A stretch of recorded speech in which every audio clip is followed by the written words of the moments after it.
Olá, bem-vindos a mais essa nossa conversa onde a gente pega umas fontes e tenta destrinchar ideias complexas. Hoje o nosso papo é sobre um conceito teológico que, olha, dá o que falar. O teísmo aberto.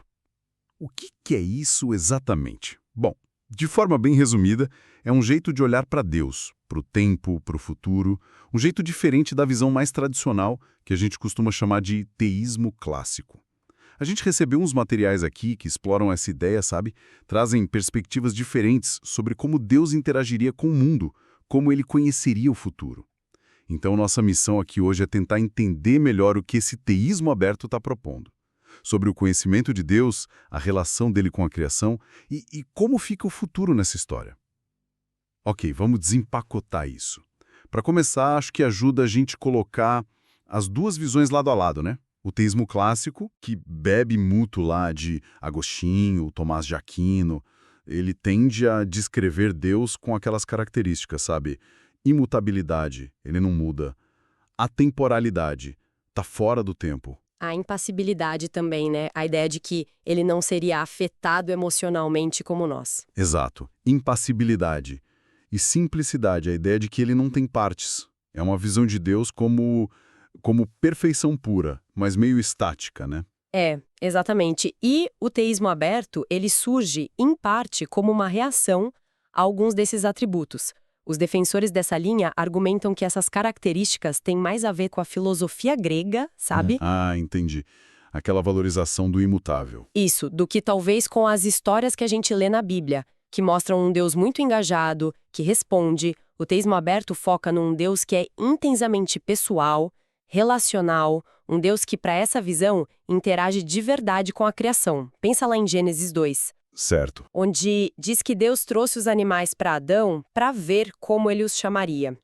Isso sugere, tipo, uma interação real, sabe? Uma curiosidade divina até. Interessante essa leitura do pra ver. Pois é, e essa perspectiva também aceita um Deus que pensa sequencialmente. Uma das fontes chama isso de pensamento discursivo. Ah, isso a visão clássica geralmente rejeita, né? Porque implicaria mudança no pensamento de Deus. Exatamente. A visão clássica diria que Deus já sabe tudo instantaneamente e mais, para o teísmo aberto é um Deus que sente e responde. Em Gênesis 6, a gente lê que a maldade humana entristeceu Deus no coração dele. E que ele se arrependeu, né? Essa parte é sempre... É impactante. E para o teísmo aberto, isso não é só uma forma de falar. Aponta para um Deus que é afetado sim, que reage ao que acontece. Sugere uma relação de troca, sabe? Um engajamento mútuo. Uma das fontes até coloca de um jeito provocativo. Talvez Deus possa pensar, não que ele não soubesse antes, mas no sentido de processar, responder, interagir de forma dinâmica, não só seguir um roteiro já escrito. Essa ideia de um Deus que se arrepende ou que vê o que vai acontecer, isso levanta na hora uma questão bem sensível para muita gente, né? Isso não seria heresia? Não nega alguma coisa essencial da fé cristã? Olha, essa é uma preocupação super legítima e aparece muito, mas é importante a gente esclarecer. A maioria dos defensores do teísmo aberto, eles afirmam sim as doutrinas centrais do cristianismo. Tipo trindade, divindade de Cristo, a necessidade de salvação por meio dele, a inspiração da Bíblia, a realidade do pecado. O ponto onde a coisa pega mesmo não costuma ser aí. É mais na forma de entender a natureza do conhecimento de Deus sobre o futuro e como ele se relaciona com o tempo e a liberdade das criaturas. Entendido. O foco é mais específico. É. E a palavra heresia também tem pesos diferentes, né? Historicamente, era algo que causava divisão, que desviava de um consenso já estabelecido. Hoje em dia, popularmente, a gente usa para algo que nega um ponto, assim, crucial para a fé ou para a salvação. Os teístas abertos argumentam que a visão deles não se encaixa nessa categoria mais grave, sabe? A intenção não é diminuir Deus, mas sim levar a sério as narrativas bíblicas que mostram essa interação, esse diálogo real, e também a ideia de que a gente tem um livre-arbítrio que significa alguma coisa. Faz sentido. Quer dizer, se as nossas ações podem mesmo mudar o rumo das coisas? Exato. Se Deus responde de verdade às orações, ao arrependimento, então o futuro não pode estar completamente definido, em cada detalhezinho contingente. Tem que ter uma abertura real para essa interação fazer sentido. E vale dizer também que existe uma variedade dentro do próprio teísmo aberto, né? Alguns vão mais pela filosofia, discutindo tempo e liberdade. Outros focam quase só na interpretação das passagens bíblicas de interação, de profecia condicional. Isso nos leva a um ponto-chave que eu acho que muita gente deve estar pensando. Se o futuro tem essa abertura toda, como é que o teísmo aberto explica as profecias da Bíblia? Aquelas que parecem tão definitivas, detalhadas. Uhum. Como Deus pode anunciar coisas futuras se elas não estão totalmente fechadas, fixas? Aqui é onde fica realmente interessante. Ah, sim. Essa questão da profecia é central, porque para os críticos é talvez a maior prova de que Deus tem que conhecer o futuro todo, nos mínimos detalhes. Claro. Por isso, os teístas abertos se debruçam muito sobre isso, tentando reinterpretar como a profecia funciona na Bíblia. Eles propõem algumas releituras importantes, sabe? Principalmente sobre o propósito, a natureza e a aplicação da profecia. Primeiro, eles questionam o propósito fundamental. Será que é sempre prever passivamente um futuro que não muda? Ou será que muitas vezes o objetivo principal é outro? É motivar uma resposta? Tipo, chamar ao arrependimento para evitar um desastre? Exatamente. O caso de Jonas e Nínive é um exemplo clássico que eles usam. A profecia foi direta. Daqui a 40 dias Nínive será destruída, sem si nenhum no texto original. Certo, bem direta. Mas aí o povo todo se arrepende e o texto diz que Deus se arrependeu do mal que tinha dito lhes faria e não o fez. Para o teísmo aberto, isso mostra que a resposta humana pode sim alterar o resultado, que a misericórdia pode pesar mais que a previsão inicial. Entendi. O foco muda do prever para o interagir. Isso. Segundo ponto, a natureza da profecia.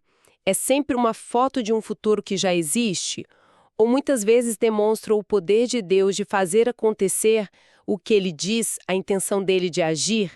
Eles argumentam que frequentemente a profecia é condicional, mesmo quando não está escrito se você fizer isso. Olha só 1 Samuel 2. Deus tinha feito uma promessa perpétua para a casa do sacerdote Eli, Lembro disso. por causa da infidelidade deles. Ou Jeremias 18, onde Deus fala abertamente que ele pode mudar os planos dele, bons ou maus, para uma nação, dependendo da resposta dessa nação. Isso sugere que a profecia está ligada à dinâmica da aliança, da resposta humana. Faz sentido pensar assim, olhando esses textos. E terceiro, eles olham para a aplicação, para o cumprimento da profecia, especialmente como o Novo Testamento usa o Antigo Testamento. Esse ponto é bem interessante. A palavra cumprir no Novo Testamento nem sempre significa prever exatamente o que ia acontecer. Às vezes, parece mais uma ilustração, um paralelo. Como assim? Dá um exemplo. Por exemplo, em João 17, Jesus fala de Judas como o filho da perdição para que se cumprisse a Escritura.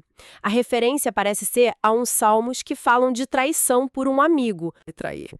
Mas que a ação dele se encaixa num padrão de traição já descrito. Exato. A ação dele preenche um padrão bíblico, ilustra um tema. Não necessariamente era uma previsão específica sobre Judas, desde a eternidade. E tem mais. Deus mostra liberdade e inovação. Ele não está preso às nossas expectativas de como a profecia tem que acontecer. Como no caso das pedras que podiam virar filhos de Abrão. Isso, Mateus 3, João Batista falando que Deus pode levantar filhos de Abrão destas pedras. Sugere que Deus cumpre suas promessas, mas talvez de formas que a gente não espera. Entendi. Então essa forma de ver a profecia acaba reforçando a ideia central do teísmo aberto, né? Um Deus que está num relacionamento dinâmico, de vai e vem com a criação, em vez de só seguir um roteiro fixo. Exatamente. O quadro que surge dessas fontes, dessa leitura das Escrituras, é o de um Deus dinâmico, que responde. E a Bíblia está cheia de exemplos que parecem apoiar isso, né? Sim. Quais outros vêm à mente? Ah, tem vários. Deus perguntando para Caim lá em Gênesis 4 por que você está irado, ou Davi em 1 Samuel 23 consultando a Deus, o pessoal de Quila vai me entregar para Saul? E Deus responde que sim. Aí Davi muda os planos dele. Essa consulta de Davi é um ótimo exemplo de interação que leva a uma mudança de curso. Com certeza.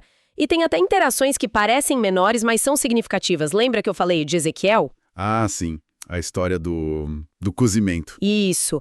Ezequiel 4, Deus manda ele cozinhar usando excremento humano como sinal. Aí Ezequiel protesta, fala da pureza cerimonial dele e Deus concede, permite que ele use esterco de vaca. É verdade. Essas interações, grandes ou pequenas, elas ficam meio estranhas se a gente olha pela lente do Deus clássico, totalmente atemporal, imutável, que já sabe tudo de antemão.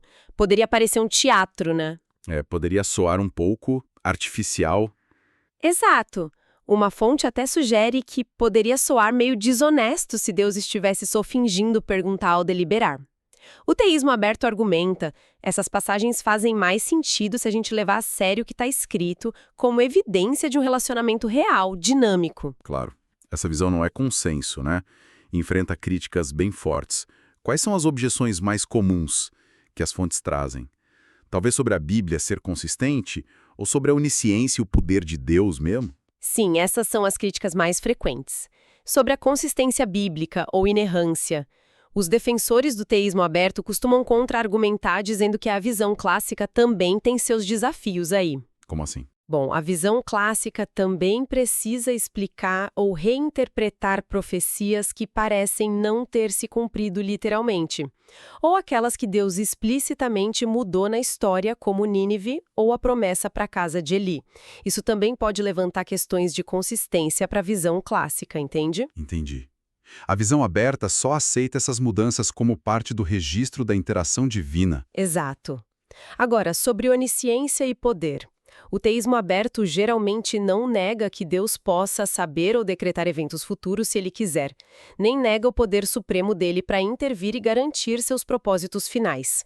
O que se questiona é a ideia de um futuro totalmente fechado, conhecido em cada detalhezinho contingente, porque isso pareceria anular a interação genuína, a resposta à oração, a liberdade que tem significado. Então, como eles definiriam a onisciência? A onisciência, nessa visão, incluiria o conhecimento perfeito de tudo o que é real, passado e presente, de todas as possibilidades futuras e o conhecimento certo daquilo que ele mesmo decidiu soberanamente que vai acontecer, mas não necessariamente o conhecimento de todas as futuras escolhas livres como se já fossem fatos concretos. Faz uma distinção importante aí. Faz. E as fontes também voltam a frisar o contraste.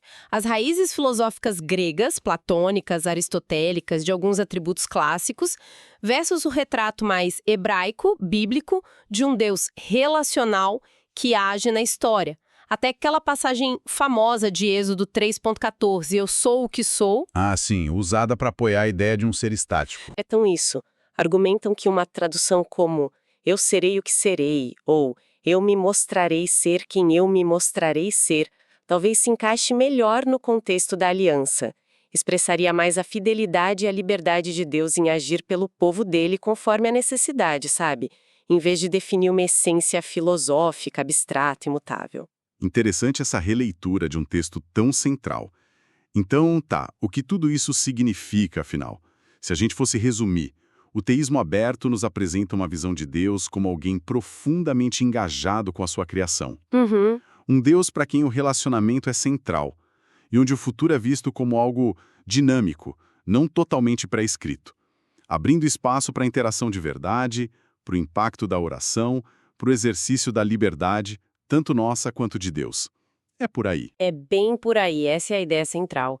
A implicação principal é que essa visão pinta um quadro de um Deus vivo, pessoal, relacional, que dialoga, que se importa, que responde, que pode até mudar seus planos em resposta às nossas ações, o tal arrependimento divino. E isso parece estar muito alinhado com o retrato variado, multifacetado de Deus que a gente encontra na Bíblia toda. É um Deus com quem, segundo essa perspectiva, a gente pode ter uma relação real, de troca, de influência mútua. Claro, sempre dentro dos limites da soberania dele e dos propósitos maiores que ele tem. Isso deixa a gente com uma provocação final para pensar, né? Baseado no que a gente conversou. Se a gente levar a sério essa ideia de um Deus que interage de verdade e cujo conhecimento do futuro inclui possibilidades reais, como isso poderia mudar a forma como a gente entende a nossa própria comunicação com ele? Nossa oração, nossas escolhas, O que um futuro com elementos realmente abertos sugere sobre a nossa responsabilidade e sobre a natureza da nossa esperança nesse relacionamento com o divino? Fica aí para a gente refletir.